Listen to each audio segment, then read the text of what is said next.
ರಾಜ್ಯಾದ್ಯಂತ ಭಾರೀ ಮಳೆಯಿಂದ ಅಪಾರ ಹಾನಿ ಉಂಟಾಗಿದೆ. ನೆರೆಯಿಂದ ಸಾಕಷ್ಟು ಪ್ರಮಾಣದಲ್ಲಿ ಬೆಳೆ ನಷ್ಟ ಸಂಭವಿಸಿದೆ. ನಾವು ತೋರಿಸ್ತಾ ಇದ್ವಿ ಯಾವ್ಯಾವ ಜಿಲ್ಲೆಯಲ್ಲಿ ಸಚಿವರು ಭೇಟಿ ಕೊಟ್ಟಿದ್ದಾರೆ, ಯಾರ್ಯಾರು ಭೇಟಿ ಕೊಟ್ಟಿಲ್ಲ ಅಂತೇಳಿ. ಕರಾವಳಿ ಭಾಗದ ಕಥೆಯನ್ನ ಇವಾಗ ಹೇಳ್ತೀವಿ. ದಕ್ಷಿಣ ಕನ್ನಡದಲ್ಲೂ ದಾಖಲೆ ಮಟ್ಟದಲ್ಲಿ ಮಳೆಯಾಗಿದೆ. ಪ್ರತಿ ಬಾರಿ ಅಲ್ಲಿ ದಾಖಲೆ ಮಟ್ಟದಲ್ಲೇ ಮಳೆ ಆಗುತ್ತೆ. 154 ಮನೆಗಳು ಬಿದ್ದಿವೆ. 300 ಕಿಲೋಮೀಟರ್ ರಸ್ತೆ ಆ ಭಾಗದಲ್ಲಿ ಹಾಳಾಗಿದೆ. ಆದ್ರೂ ಕೂಡ ಉಸ್ತುವಾರಿ ಸಚಿವರು ಸಂತ್ರಸ್ತರ ಕಷ್ಟವನ್ನ ಕೇಳ್ತಾ ಇಲ್ಲ. ಜನರಿಗೆ ಆ ಭಾಗದಲ್ಲಿ ಏನ್ ಸಮಸ್ಯೆ ಆಗಿದೆ ಈ ಬಾರಿ ಮಳೆಗಾಲದಲ್ಲಿ ಅಂತೇಳಿ ತಲೆ ಕೆಡಿಸ್ಕೊಳ್ತಾ ಇಲ್ಲ. ಇನ್ನು ದಕ್ಷಿಣ ಕನ್ನಡದಲ್ಲಿ 6 ಜನ ಸಾವನ್ನಪ್ಪಿದ್ದಾರೆ. 37 ಜಾನುವಾರುಗಳು ಸಾವನ್ನಪ್ಪಿವೆ. 37 ಹೆಕ್ಟೇರ್ ಬೆಳೆ ನಾಶವಾಗಿದೆ. ಕರೆಂಟ್ ಸಮಸ್ಯೆ ಆಗಿದೆ. ಆದರೂ ಕೂಡ ದಕ್ಷಿಣ ಕನ್ನಡದ ಉಸ್ತುವಾರಿ ಸಚಿವ ದಿನೇಶ್ ಗುಂಡೂರಾವ್ ನೆರೆ ಪೀಡಿತ ಪ್ರದೇಶಗಳಿಗೆ, ಮಳೆಯಿಂದ ಹಾನಿಗೆ ಒಳಗಾದಂಥ ಪ್ರದೇಶಗಳಿಗೆ ಭೇಟಿಯನ್ನ ಕೊಟ್ಟಿಲ್ಲ, ಪರಿಶೀಲನೆಯನ್ನ ಮಾಡಿಲ್ಲ. ಸಹಜವಾಗಿ ಜನ ಇದೀಗ ಆಕ್ರೋಶವನ್ನ ವ್ಯಕ್ತಪಡಿಸ್ತಾ ಇದ್ದಾರೆ. ಜನಪ್ರತಿನಿಧಿಗಳು ನಮ್ಮ ಸಮಸ್ಯೆಯನ್ನ ಆಲಿಸಬೇಕು, ನಮಗೆ ಕಷ್ಟ ಆದಾಗ ಅಂತ ಹೇಳಿ ಜನ ಬಯಸೋದು ಸಹಜ. ಆದ್ರೆ ಮಳೆಗಾಲ ಸಂದರ್ಭದಲ್ಲಿ ದಕ್ಷಿಣ ಕನ್ನಡ ಭಾಗದಲ್ಲಿ ಸಾಕಷ್ಟು ಸಮಸ್ಯೆ ಪ್ರತಿ ಬಾರಿನೂ ಆಗುತ್ತೆ. ಯಾಕಂದ್ರೆ ಆ ಭಾಗದಲ್ಲಿ ಹೆಚ್ಚಾಗಿ ಮಳೆ ಬೀಳುತ್ತೆ. 154 ಮನೆಗಳಿಗೆ ಹಾನಿಯಾಗಿದೆ, ಸಂಪೂರ್ಣ ಹಾನಿಯಾಗಿದೆ. 1457 ಮನೆಗಳು ಭಾಗಶಃ ಹಾನಿಗೆ ಒಳಗಾಗಿದೆ. ಈ ಬಾರಿ ಮಳೆಗಾಲದಲ್ಲಿ 6 ಜನ ಸಾವನ್ನಪ್ಪಿದ್ದಾರೆ. ಜಾನುವಾರುಗಳು ಸಾವನ್ನಪ್ಪಿವೆ. ನ್ಯೂಸ್ 18 ರಿಯಾಲಿಟಿ ಚೆಕ್ ಮಾಡಿದಾಗ ಇದೆಲ್ಲ ಗೊತ್ತಾಗಿರೋದು. 7767 ವಿದ್ಯುತ್ ಕಂಬಗಳಿಗೆ ಹಾನಿಯಾಗಿದೆ. ಇಷ್ಟಾದರೂ ಜಿಲ್ಲಾ ಉಸ್ತುವಾರಿ ಸಚಿವರು ಈ ಕಡೆ ಗಮನ ಕೊಟ್ಟಿಲ್ಲ. ಇದೇ ವಿಷಯವಾಗಿ ಇನ್ನಷ್ಟು ಡೀಟೇಲ್ ಆಗಿ ಇನ್ಫಾರ್ಮೇಶನ್ ಕೊಡ್ತಾ ಹೋಗೋದಕ್ಕೆ ಫೋನ್ ಸಂಪರ್ಕದಲ್ಲಿ ಕನೆಕ್ಟ್ ಆಗಿದ್ದಾರೆ ನಮ್ಮ ರಿಪೋರ್ಟರ್ ಕಿಶನ್. ದಕ್ಷಿಣ ಕನ್ನಡ ಅಥವಾ ಕರಾವಳಿ ಭಾಗ ಅಂದಾಗ ಮಳೆಗಾಲ ಸಂದರ್ಭದಲ್ಲಿ ಅತಿ ಹೆಚ್ಚಾಗಿ ಮಳೆ ಬರುತ್ತೆ, ಅದು ವಾಡಿಕೆ.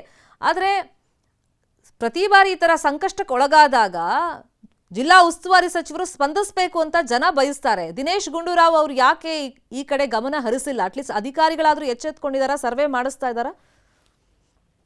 ಆ ಮಳೆ ಹಾನಿ ಸಂಬಂಧಪಟ್ಟಂತೆ ಗುಂಡೂರಾವ್ ಅವರು ಇಲ್ಲಿ ತನಕ ಸಭೆಗಳನ್ನ ಮಾಡಿಲ್ಲ. ಆರಂಭದ ದಿನದಲ್ಲಿ ಸಭೆಯನ್ನ ಮಾಡಿದ್ರು ಹೊರತಾಗಿ ಆ ನಂತರವಾಗಿ ಸಾಕಷ್ಟು ಮಳೆ ಹಾನಿ ಆದ್ರೂ ಕೂಡ ಯಾವುದೇ ರೀತಿಯಾಗಿ ಸಭೆಗಳು ಆಗಿಲ್ಲ. ಆದ್ರೆ ಈಗ ಬಂದಿರುವಂತ ಮಾಹಿತಿ ಪ್ರಕಾರವಾಗಿ ನಾಳೆ ದಕ್ಷಿಣ ಕನ್ನಡ ಜಿಲ್ಲೆಗೆ ಉಸ್ತುವಾರಿ ಸಚಿವರು ಆಗಮಿಸಿದ್ದಾರೆ. ಆದ್ರೆ ಅವರ ಟಿಪಿಯನ್ನ ಗಮನಿಸ್ತಾ ಹೋದ್ರೆ ಎಲ್ಲೂ ಕೂಡ ಮಳೆ ಹಾನಿ ಕುರಿತಾಗಿ ಸಭೆಗಳಾಗಿರ್ಬೋದು, ಅಧಿಕಾರಿಗಳಿಗೆ ಸೂಚನೆ ಕೊಡುವ ನಿಟ್ಟಿನಲ್ಲಿ ಯಾವುದೇ ಸಭೆಗಳು ಇನ್ನೂ ಕೂಡ ನಿರ್ಧಾರ ಆಗಿಲ್ಲ. ಅಂತಿಮ ಕ್ಷಣದಲ್ಲಿ ನಿರ್ಧಾರ ಆಗುತ್ತೆ ಎಂಬ ವಿಶ್ವಾಸದಲ್ಲಿ ಆ ಜಿಲ್ಲೆಯ ಜನರಿದ್ದಾರೆ. ಯಾಕಂದ್ರೆ ಕಳೆದ ಮೇ ತಿಂಗಳಿಂದ ನಿರಂತರವಾಗಿ ಮಳೆಯಾಗ್ತಾ ಇದೆ. ಇವತ್ತು ಕೂಡ ಶಾಲೆಗಳಿಗೆ, ಇಡೀ ಜಿಲ್ಲೆಯ ಎಲ್ಲ ಶಾಲೆಗಳಿಗೆ ರಜೆಯನ್ನ ಘೋಷಣೆ ಮಾಡಲಾಗಿದೆ. ಹಾಗಾಗಿ ಮಳೆ ತೀವ್ರಗೊಳ್ತಾ ಇದೆ. ನಿನ್ನೆಯೂ ಕೂಡ ರೆಡ್ ಅಲರ್ಟ್ ಇತ್ತು. ಇವತ್ತು ಕೂಡ ಜಿಲ್ಲೆಯ ವಿವಿಧ ಭಾಗಗಳಲ್ಲಿ ವ್ಯಾಪಕವಾಗಿ ಮಳೆ ಆಗ್ತಾ ಇದೆ. ಈಗಾಗಲೇ ಅಪಾರ ಪ್ರಮಾಣದಲ್ಲಿ ಕೃಷಿ ನಾಶ ಆಗಿದೆ. ಅಡಿಕೆ ಬೆಳೆಗಾರರ ಕಷ್ಟ ಅದು ಹೇಳತೀರದ ಕಷ್ಟ. ಯಾಕಂದ್ರೆ ಕೊಳೆ ರೋಗ ಬಂದು ಬೆಳೆಗಳು ಎಲ್ಲವೂ ಕೂಡ ಸಂಪೂರ್ಣವಾಗಿ ನಾಮಾವಶೇಷ ಆಗಿದೆ. ಬೆಳೆದ ಬೆಳೆಗಳು ಯಾವುದೂ ಕೂಡ ರೈತನ ಕೈಗೆ ಸಿಗ್ತಾ ಇಲ್ಲ. ಹಾಗಾಗಿ ತುಂಬಾ ಪ್ರಮಾಣದಲ್ಲಿ ಮಳೆ ಹಾನಿ ಆಗ್ತಾ ಇದೆ. ಅದರ ಜೊತೆಗೆ ರಸ್ತೆಗಳು ಹೊಂಡ ಗುಂಡಿಯಿಂದ ತುಂಬಿ ಹೋಗಿದೆ. ಜೊತೆಗೆ ಸೇತುವೆಗಳಿಗೆ ಹಾನಿಯಾಗಿದೆ.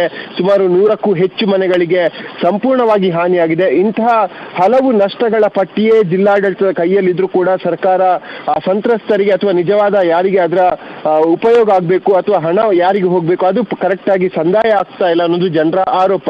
ಈ ನಿಟ್ಟಿನಲ್ಲಿ ನಾಳೆ ಜಿಲ್ಲಾ ಉಸ್ತುವಾರಿ ಸಚಿವರು ದಿನೇಶ್ ಗುಂಡೂರಾವ್ ನಾಳೆ ದಕ್ಷಿಣ ಕನ್ನಡ ಜಿಲ್ಲೆಗೆ ಆಗಮಿಸಿದ್ದಾರೆ. ಆದ್ರೆ ಅವರ ಎಲ್ಲ ಕಾರ್ಯಕ್ರಮಗಳು ಅದು ಕೆಲವು ವಿಶ್ವವಿದ್ಯಾನಿಲಯದ ಕಾರ್ಯಕ್ರಮಗಳಾಗಿದೆ, ಕೆಲವು ಪುಸ್ತಕ ಬಿಡುಗಡೆಯ ಕಾರ್ಯಕ್ರಮ, ಈ ರೀತಿಯ ಕಾರ್ಯಕ್ರಮಗಳು ಈಗ ನಿಯೋಜನೆಗೊಂಡಿರುವಂತದ್ದು. ಕಡೆ ಕ್ಷಣದಲ್ಲಿ ಜಿಲ್ಲೆಯ ಜನರ ಆಗ್ರಹಕ್ಕೆ ಮನಸೋತು ಹಾನಿ ಸಂಬಂಧಪಟ್ಟಂತೆ ಅಧಿಕಾರಿಗಳ ಜೊತೆ ಸಭೆಯನ್ನ ಮಾಡ್ತಾರಾ ಅನ್ನೋದನ್ನ ಕಾದು ನೋಡಬೇಕಾಗಿದೆ. Sharmita, thank you Kishan. ಈ ಕ್ಷಣದ ಮಾಹಿತಿಗೆ. ಭಾರಿ ಪ್ರಮಾಣದಲ್ಲಿ ಮಳೆ ಬಂದಿರೋದ್ರಿಂದ ಅನ್ನದಾತರು ಸಂಕಷ್ಟದಲ್ಲಿ ಇದ್ದಾರೆ.